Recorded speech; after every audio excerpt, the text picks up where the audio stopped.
Greetings. The May Humble Bundle Monthly was recently released. If you're like me, you didn't recognize the majority of the games on the list, except for possibly Xcom.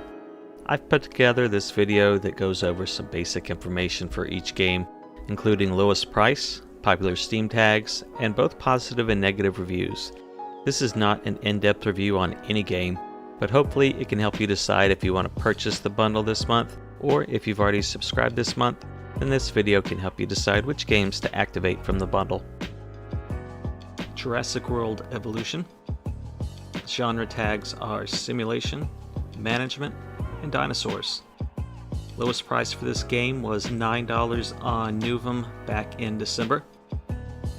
Place yourself at the heart of the Jurassic franchise and build your own Jurassic World. Bioengineers dinosaurs that feel, think, and react intelligently to the world around them and face threats posed by espionage, breakouts, and devastating tropical storms. Basically, this is Zoo Tycoon with dinosaurs. The most popular Steam review says if you're looking for something to pass the time that isn't Animal Crossing, this is a great option. Day one, I played for almost 9 hours straight and was shocked to find myself awake at 2 a.m. It's the ultimate, just a couple more minutes type of game. The most unpopular Steam review said the reason why I can't recommend this game is its lack of park building within the game. It's all just roads and enclosures. The second reason is all the overpriced DLCs that don't cut it and should be included with the game. I do have to note from reading the reviews that initially this game had some horrible reviews at launch, but it looks like the dev has since worked to make the game a better game. Xcom 2. Popular tags are strategy, turn-based, tactical. This game's lowest price was $8.74 on All You Play back in September. Xcom 2 is a 2016 turn-based tactics video game. It's the sequel to 2012's reboot of the series Xcom Enemy Unknown. Xcom, a military organization trying to fight off an alien invasion, has lost the war and is now a resistance force against the occupation of Earth. Gameplay is split between turn-based combat and strategy elements. Players manage and control the operations of the Avenger, a commandeered alien ship that is used as a mobile base for Xcom, commanding the engineering and research department of the base between missions. Popular Steam reviews say this is the best small squad strategy game ever. The game can be brutal at times and it can make you so angry you want to Alt F4, but it gives you a feeling of euphoria in the times when that lucky shot saves you. The workshop is incredible with countless mods that improve the flavor of the game. There's one rule to remember when playing this game: 99% does not equal 100%. Negative Steam reviews list that there are random crashes with the game and that it has a rather draconian EULA.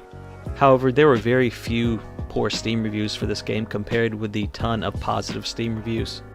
Rise of Industry. Lowest price before was $11.69 at Game Billet in April of this year. Most popular tags are strategy, sim economy. Build and manage your growing empire in a living, breathing, and procedurally generated world that is constantly evolving and adapting to your playstyle. As a budding entrepreneur, you build factories, construct transport lines, move raw materials, produce finished goods, and arrange trade with the world's developing cities. Designed with an eye towards both accessibility and depth, Rise of Industry has enough strategic complexity and replayability to satisfy the most experienced of fans.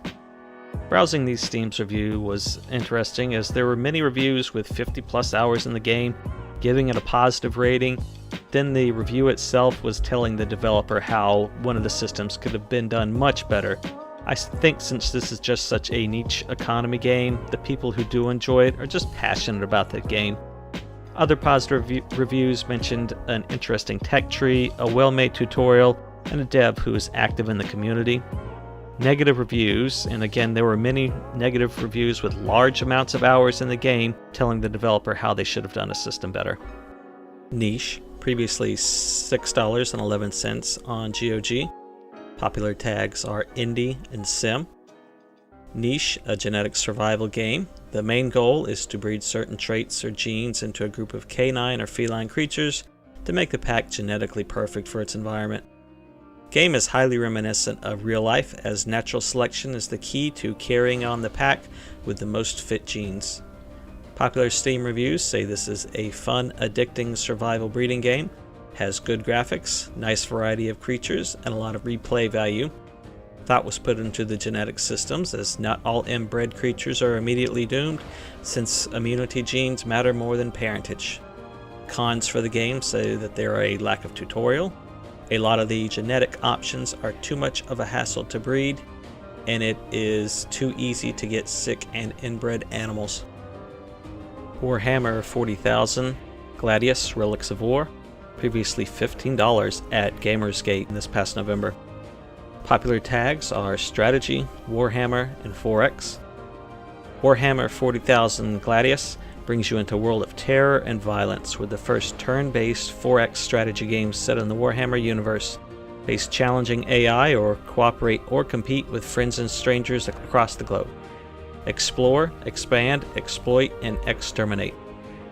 Popular Steam reviews say this is a fun, simplified 4X that puts the emphasis on combat, positioning, and strategy, building synergies, and countering enemy units.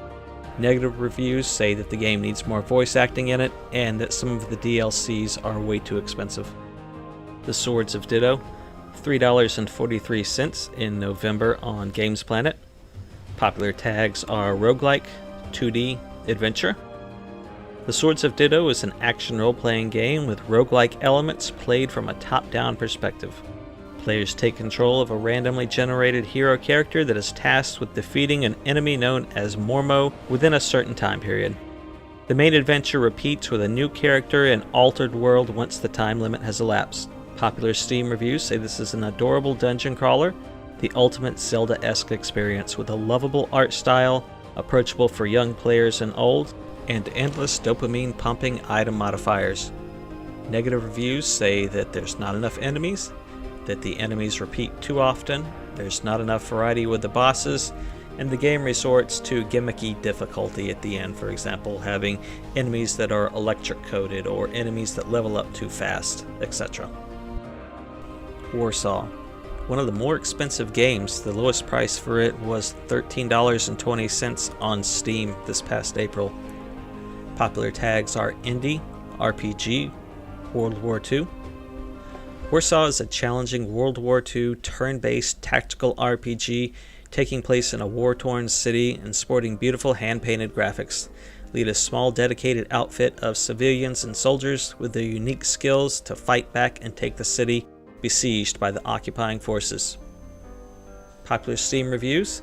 It's quite obviously heavily inspired by Darkest Dungeon, but it really mixes things around with the battle system enough that it still feels fresh. This game is fantastic. It really gives a sense of how awfully difficult the Polish underground resistance had it trying to fight off the Nazis across the 63 days during the Warsaw Uprising. Bad Steam reviews say the exploration system is absolutely awful. In all the missions you have to find spots in the city such as barricades, people, etc., but it's 100% RNG. You just have to pray you find them before the countdown goes to 0 and you lose. Neoverse, $7.26 on Steam back in December. Popular tags are Card Battler, Deck Building. Neoverse is a strategic action roguelike deck building game that will test the player's skill.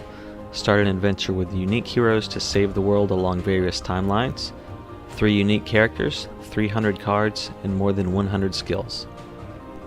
Positive Steam reviews say this is a gorgeous version of Slay the Spire with jiggly anime physics.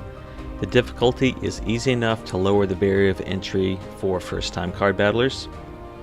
Negative reviews say the game is a bit grindy, and the precision system, which is killing a monster for their exact amount of hit points, draws out some of the later games. Chess Ultra, $5.20 on Steam 2 years ago. Popular tags are chess and strategy. The most breathtaking chess game ever made. Experience stunning 4K visuals, seamless online multiplayer, and Grandmaster approved AI, including full VR compatibility. Positive reviews say visuals are excellent, AI is tough but not unfair, and the DLC is worth the price. Negative reviews say that the multiplayer features are poor and they have difficulty finding games. Horace, This game was free on Epic Games back in January. Popular tags are indie and story-rich. Horace is a story-driven pixel platform adventure game peppered with nostalgic, pop cultural references which will bring a smile to any gamer who enjoys 8-bit or 16-bit games. Pushes the boundaries of the genre with a profound story of a small robot learning of life, the universe, and Douglas Adams. Positive Steam reviews. Horace has an emotional depth that even the best scripts tend to lack. It is a testament not only to its medium, but to storytelling in general. A really touching storyline with excellent characterization wrapped around a tricky platformer with excellent puzzles. Lots, and I mean lots, of retro gaming and 80s references, and a massive array of minigames that poke fun at the original arcade classics. Negative reviews say even with a good story, the game drags on after a while, and there are huge spikes in difficulty in the endgame which seem out of place for a game trying to tell a story.